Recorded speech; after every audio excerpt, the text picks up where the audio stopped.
Hello students, आज हम लोग सीखने जा रहे हैं series and parallel combination of inductor coil. Dear students, अगर हमारे पास कोई इंडक्टर कॉइल है और उनका हम लोग सीरीज कॉम्बिनेशन में क्या करते हैं, इंडक्टर कॉइल को हम लोग सीरीज कॉम्बिनेशन में कनेक्ट करते हैं। इसको हम लोग इस सिंबल से, इंडक्टर कॉइल को हम लोग सिंबल, ये जो सिंबल है ये इंडक्टर कॉइल का सिंबल है और इसका इंडक्टेंस है L1 और इसका इंडक्टेंस है L2। अगर कोई भी कॉइल सीरीज कॉम्बिनेशन में कनेक्टेड है, एक और कॉइल लेते हैं, इसका इंडक्टेंस है L3।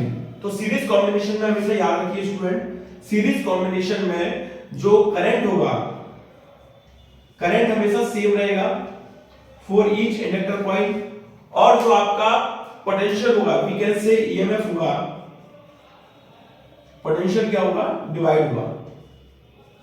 तो इंडक्टर कॉइल L1 के अक्रॉस पोटेंशियल V1 होगा, इंडक्टर कॉइल L2 के करस्पॉन्डिंग पोटेंशियल V2 होगा और इंडक्टर कॉइल L3 के करस्पॉन्डिंग पोटेंशियल V3 होगा। तो जो हमारा टोटल पोटेंशियल होगा V equal to sum of all potential V1 plus V2 plus V3। तो डियर स्टूडेंट्स, यहां पर हम लोग जो इस सीरीज कॉम्बिनेशन का अगर हम टोटल पोटेंशियल निकालें तो टोटल पोटेंशियल हम लोग सम करेंगे V1, V2 और V3 को।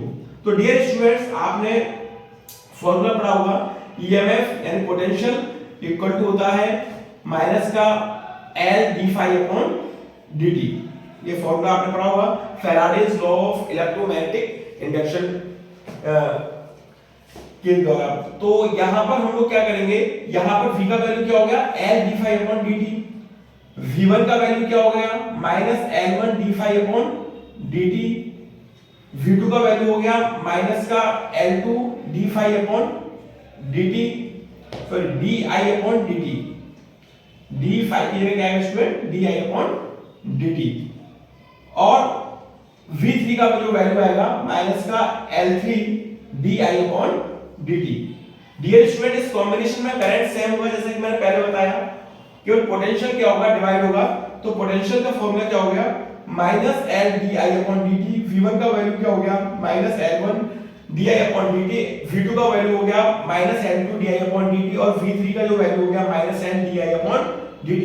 अब डियर स्टूडेंट्स, ये सारी वैल्यूज हम लोग इस इक्वेशन में पुट अप करेंगे तो देखिए क्या आता है, माइनस का L di upon dt equal to minus का L1 di upon dt minus का L2 di upon dt minus का L3 di अपॉन dt। तो डियर स्टूडेंट देखिए, di अपॉन dt और माइनस का साइन ये कॉमन है, तो हमारा जो n इक्विवेलेंट आएगा वो किसके इक्वल होगा, L1 plus L2 plus L3 के। इस तरीके से डियर स्टूडेंट्स, आप लोग अगर दो इंडक्टर कॉइल या फिर दो से ज्यादा इंडक्टर कॉइल सीरीज कॉम्बिनेशन में कनेक्टेड है तो उनके टोटल इंडक्टेंस के लिए आप इस फॉर्मूले का यूज करेंगे। तो टोटल इंडक्टेंस होगा L1 plus L2 plus L3। अगर यहां पर और भी कई सारी कॉइल्स होती हैं तो यहां पर हम लोग आगे n कॉइल्स तक के लिए इस फॉर्मूले को क्या कर सकते हैं, यूज कर सकते हैं। तो डियर स्टूडेंट, आई होप आपको समझ में आया होगा। एक बार फिर से मैं आपको रिवाइज कर देता हूं। अगर हमारे पास दो या दो से ज्यादा इंडक्टर कॉइल्स अगर सीरीज कॉम्बिनेशन में कनेक्टेड है तो याद रखिए, सीरीज कॉम्बिनेशन में हमेशा करंट सेम रहेगा और पोटेंशियल क्या होगा डियर स्टूडेंट, डिवाइड होगा। जैसा कि आपने जो मेरे प्रीवियस वीडियो डले हुए हैं उसमें आपने देखा था, चाहे वो कैपेसिटर का सीरीज एंड पैरेलल कॉम्बिनेशन वाला केस हो, चाहे वो रेजिस्टेंस का सीरीज एंड पैरेलल वाला केस हो, उसमें हमेशा सीरीज कॉम्बिनेशन में करंट हमेशा क्या होता है, सेम होता है, चाहे वो रेजिस्टेंस हो चाहे वो कैपेसिटर हो। और यहाँ पे भी जो इंडक्टर कॉइल के केस में भी करंट क्या रहेगा, सेम रहेगा और पोटेंशियल हमेशा डिवाइड होता है। तो यहाँ पर पोटेंशियल का जो फॉर्मूला होगा, टोटल पोटेंशियल का फॉर्मूला होगा V1 plus V2 plus V3। And dear students, हम लोग यहाँ पर इंडक्टर कॉइल के केस में जो पोटेंशियल निकालते हैं वो फैराडेज लॉ से निकालते हैं। तो y Faraday's law V equal to होता है minus L di upon dt, V1 होगा minus L1 di upon dt, V2 होगा minus L2 di upon dt and V3 होगा minus L3 di upon dt। तो डियर स्टूडेंट्स, V का value, V1 का value, V2 का value, V3 का value जब हम लोग इस इक्वेशन में पुट करते हैं तो हमारा टोटल इंडक्टेंस के लिए फॉर्मूला ड्राइव होता है जो होता है L equivalent equal to L1 plus L2 plus L3। तो डियर स्टूडेंट, आई होप आपको series combination of inductor coils clear हुआ होगा। अब मैं आपको बताने जा रहा हूं parallel combination of inductor coil. तो पैरेलल कॉम्बिनेशन में हम लोग इंडक्टर कॉइल्स को कुछ इस तरीके से कनेक्ट करेंगे, जैसा कि मैं आपको अभी डायग्राम बनाकर आपको अभी बताने वाला हूं। तो ये जो टॉपिक है ये बहुत ही इंपॉर्टेंट टॉपिक है। कई बार स्टूडेंट्स जब आईआईटी नीट का प्रिपरेशन करते हैं या फिर बोर्ड एग्जाम की प्रिपरेशन करते हैं तो बड़े कंफ्यूज होते हैं। आप लोग हमेशा याद रखिए, सीरीज एंड पैरेलल कॉम्बिनेशन चाहे वो रेजिस्टेंस का हो, चाहे वो कैपेसिटर के लिए हो, इक्विवेलेंट कैपेसिटेंस फाइंड आउट करने के लिए हो, चाहे वो इंडक्टर कॉइल का हो, आप हमेशा एक फंडा याद रखिए, सीरीज एंड पैरेलल कॉम्बिनेशन में, सीरीज कॉम्बिनेशन में करंट हमेशा सेम रहेगा, पोटेंशियल डिवाइड होगा, और जो आपका पैरेलल कॉम्बिनेशन है उसमें आपका पोटेंशियल सेम होगा और करंट आपका डिवाइड होगा। तो डियर स्टूडेंट्स, यहाँ पे हम लोग इंडक्टर कॉइल को कनेक्ट करते हैं पैरेलल कॉम्बिनेशन में। तो देखिए ये हमारा पैरेलल कॉम्बिनेशन है, इसमें हम लोग दो या दो से ज्यादा इंडक्टर कॉइल कनेक्ट कर सकते हैं इस तरीके से। और यहाँ पर जो करंट होगा डियर स्टूडेंट्स, आई जो होगा I1, I2 और I3, यानी कि करंट हमारा डिवाइड हो जाएगा, this is L1, this is L2 and this is L3। और इस कॉम्बिनेशन में जो पोटेंशियल होगा, V का जो वैल्यू होगा वो क्या होगा डियर स्टूडेंट, सेम होगा। अब यहाँ पे हम लोग जो करंट डिवाइड हो रहा है तो टोटल करंट की इक्वेशन निकालते हैं। यहाँ पे इक्वेशन बनाने से पहले मैं यहाँ पे लिख देता हूँ, इसमें फिर से मैं लिख देता हूँ। जो करंट होगा वो डिवाइड होगा, और पोटेंशियल जो होगा, पोटेंशियल हमेशा सेम रहेगा, ये हमेशा याद रखिए, ठीक है। अब यहाँ पर हम लोग जो करंट डिवाइड हो रहा है इसकी इक्वेशन बनाते हैं। I टोटल करंट इसके सम होगा I1 plus I2 plus I3 के। अब देखिए यहाँ पर हम लोग फिर से फैराडे लॉ यूज करेंगे, V होता है minus L di upon dt। तो यहाँ से हम लोग I का जब अगर वैल्यू निकालेंगे तो I का वैल्यू क्या निकलेगा डियर स्टूडेंट, I का वैल्यू निकलेगा di,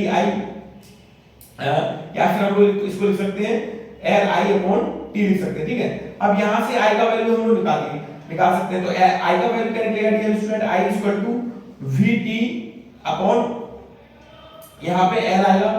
और सिमिलर हम लोग I2 के लिए निकाल सकते हैं, I2 के लिए माइनस का Vt अपॉन यहाँ पर I1 के लिए निकालेंगे L1 आएगा, I2 के लिए क्या आएगा माइनस Vt अपॉन L2, और I3 के लिए आएगा dear student minus Vt upon L3।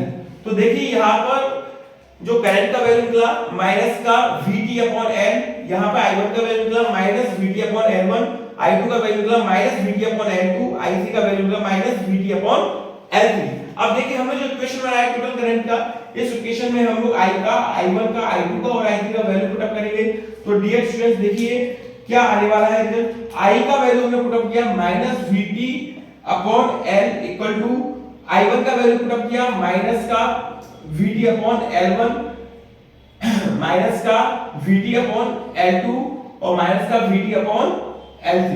इस तरीके से आप देखते हैं माइनस का Vt कॉमन आ जाएगा, तो 1 upon L equivalent equal to आएगा dear student 1 upon L1 plus 1 upon L2 plus 1 upon L3। तो डियर स्टूडेंट्स ये इंडक्टर कॉइल जब हम लोग पैरेलल कॉम्बिनेशन में कनेक्ट करते हैं तो उसके इक्विवेलेंट इंडक्टेंस के लिए फॉर्मूला हम लोग क्या करेंगे, यूज करेंगे। आई होप आप लोगों को क्लियर हुआ होगा। हमेशा याद रखिए जब भी हम लोग सीरीज पैरेलल कॉम्बिनेशन, चाहे वो रेजिस्टेंस के लिए हो, चाहे वो हमारा कैपेसिटेंस के लिए हो, या फिर इंडक्टर कॉइल के लिए हो, आप लोग आसानी से उसको ड्राइव कर सकते हैं। बस आपको एक कंसेप्ट याद रखना है।